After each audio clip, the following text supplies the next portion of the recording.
Bismillahirrahmanirrahim. Assalamualaikum warahmatullahi wabarakatuh. Hai sahabat fillah, gimana kabarnya? Sehat dong? Insya Allah, alhamdulillah. Nah, kali ini saya akan menceritakan kepada teman-teman semua mengenai Zhang Efi, yaitu salah satu tokoh pengusaha Cina terkaya di Medan yang membangun 3 masjid besar demi kepentingan umat Islam. Zhang Efi lahir pada tahun 1860 dan wafat pada tahun 1921. Beliau adalah seorang pengusaha, bankir, dan kapitan yang berasal dari Tiongkok. Tokoh Zhang Efi ini juga sukses membangun bisnis besar dalam bidang perkebunan di Sumatera, Indonesia. Zhang Efi membangun bisnis besar yang memiliki lebih dari 10.000 orang karyawan. Gimana? Bisa kebayang nggak sih gimana besarnya? Nah, Zhang Efi merantau dari Cina ke Medan pada tahun 1877 di saat usianya baru 17 tahun.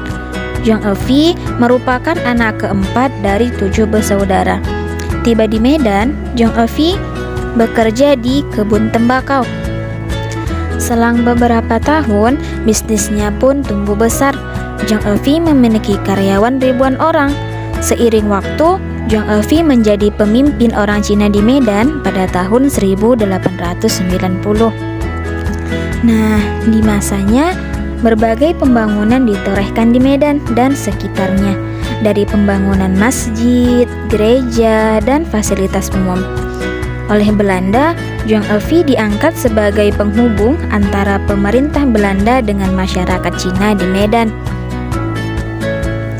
Jadi, singkatnya, perjalanan panjang Zhang Efi berakhir di Medan, tepatnya di Jalan Jenderal Ahmad Yani, nomor 105 Kesawan, Kecamatan Medan Barat, Kota Medan, Sumatera Utara, Indonesia.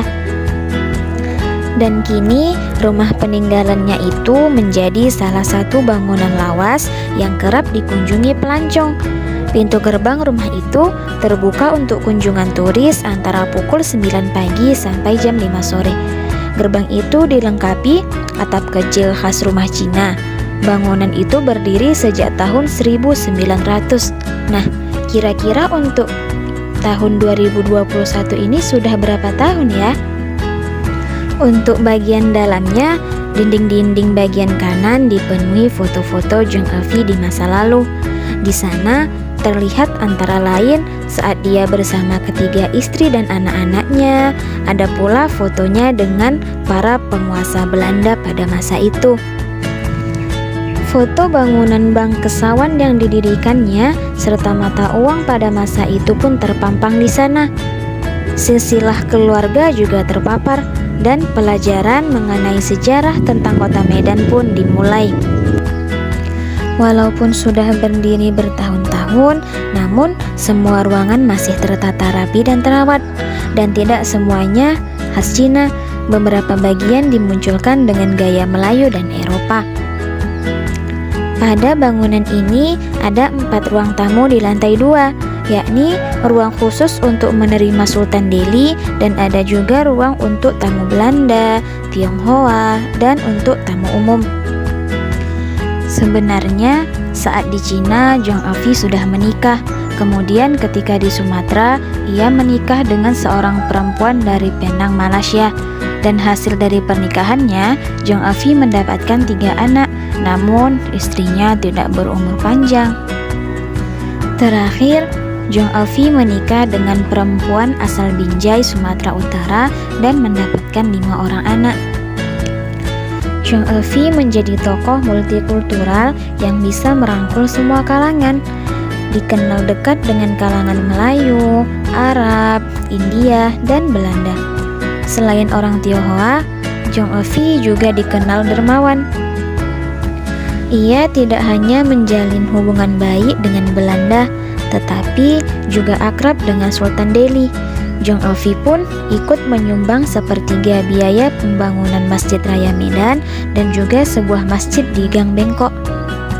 Selain itu, dia juga mendirikan kelenteng, jembatan, dan lain-lain. Medan tumbuh seiring dengan kiprah Jong Evi pada tahun 1913. Ia pun mendirikan Bank Kesawan. Selain itu, Jong Evi juga menyantuni anak-anak dari kalangan papa tanpa pilih bulu.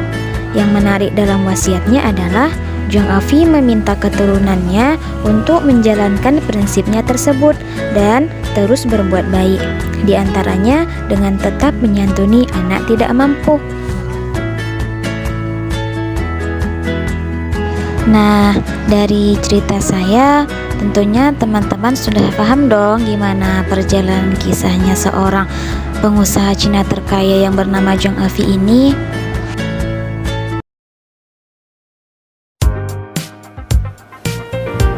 Oke teman-teman, mungkin sampai sini yang dapat saya ceritakan. Kurang lebihnya saya mohon maaf. Saya Sartika Alfianti Manurung izin undur diri. Wassalamualaikum warahmatullahi wabarakatuh.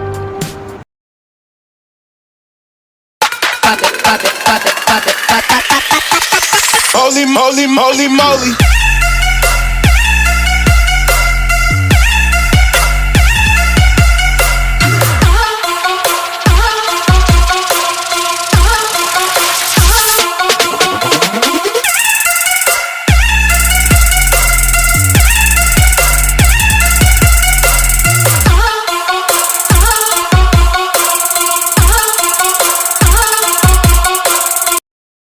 Face in your face.